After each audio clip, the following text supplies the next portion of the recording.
The mountain. My mother said that out of all five of her children, I was the easiest baby. I think what she meant was that I hardly cried, rarely fussed, and was generally asleep, which I guess was a good thing, at least for her. As the fourth of five, she had a lot to deal with before she could get to me. So, I made it easier for her. I kept doing it as I grew up. If one of my siblings dropped their ice cream, I would give them mine so they would stop making a scene. When someone had to sit in a middle seat, you can bet that's where my car seat would be strapped.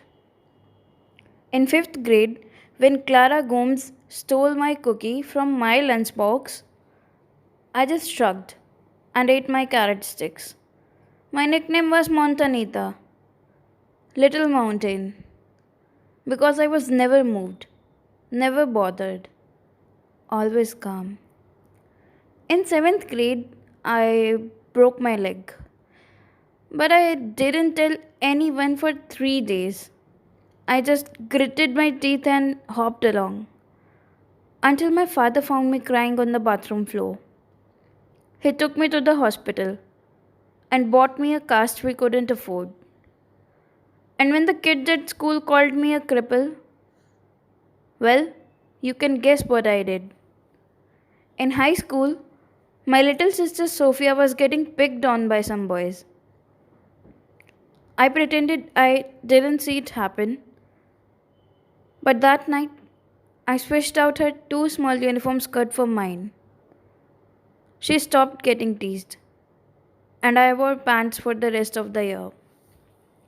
When my college algebra professor lost my test and made me retake it, I just nodded and did it. When I got catcalled walking across campus, I just looked down at the ground. And you? The first day you came up to me and offered to buy me coffee. I was sure you were making fun of me too, so I stayed quiet. Eventually, you flashed me that blinding smile and told me, "Guess I'll take that as a yes then." I think I said about 3 words to you that first day, but I gave you my number and answered when you called. At first, I think you just thought I was shy, but as the months went on and things got more serious, you started to get upset when I didn't tell you about things. When I got fired from my part time job, I started skipping lunch to afford my textbooks. I didn't want to tell you because I knew it would upset you. I was right, wasn't I? You were so mad at me when you figured it out. "Here," you yelled, shoving money at me. "Take it. I don't need it. You know I have a scholarship. You know my parents send me money. Take the goddamn money." I just stood there. I had never had someone yell at me while doing something nice before. When you noticed how stunned I was, you softened your voice. "Please, it hurts me to see you starving yourself. Please take the money."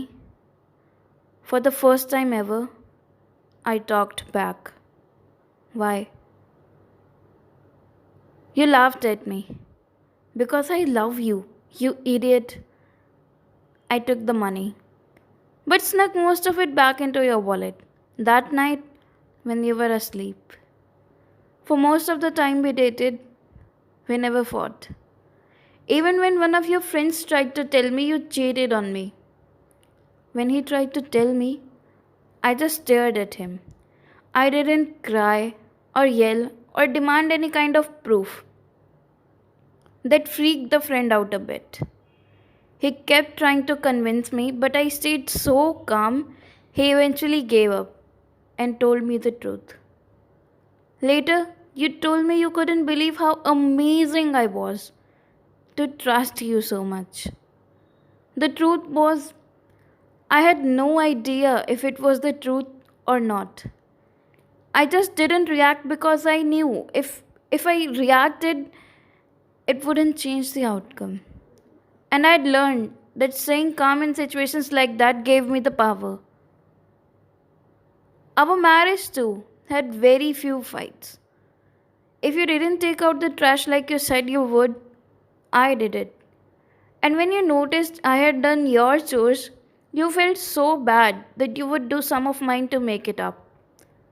When our children misbehaved, I never raised my voice, or screamed, or made a scene. I just asked them what they did, and eventually they would give. Our oldest told me once it would be much less scary if I would just shout at them like Dad did. I figured I would stay like I was, calm, quiet, non reactive, a peacemaker for the rest of my life. But you changed that when you died. When you died, it was like that frozen mountain of emotional outbursts inside me melted all at once. Nobody expected it when I started screaming and sobbing at the funeral. My older brother tried to take me outside, and I punched him in the face. You would hardly recognize me now. It's a lot harder for me to stare blankly now and take things because I keep remembering you saying to me, stand up for yourself. You deserve better. And you're not here anymore to stand up for me or our kids. I don't know how to describe it exactly. What changed the moment you left this earth? But it's like I was blue one moment and red the next, hard as ice, before I melted into a hurricane. I was a mess for a year or two, I think, before I managed to get everything under control again. But even now, I'm not like I was. I'm still calm and rational and think before I speak. But if anything or anyone threatens our children or their happiness, I know I have to be the one to protect them. And as anyone who's gone mountain climbing knows, the serene snow covered peaks that look so tranquil from a distance are often the deadliest. This story was The Mountain. Thank you for being with Penchant. If you write some short stories and would like us to narrate your stories on our channel, please make sure to contact us through the links given in the description box. Stay tuned for the Hindi version of The Mountain. Stay gold.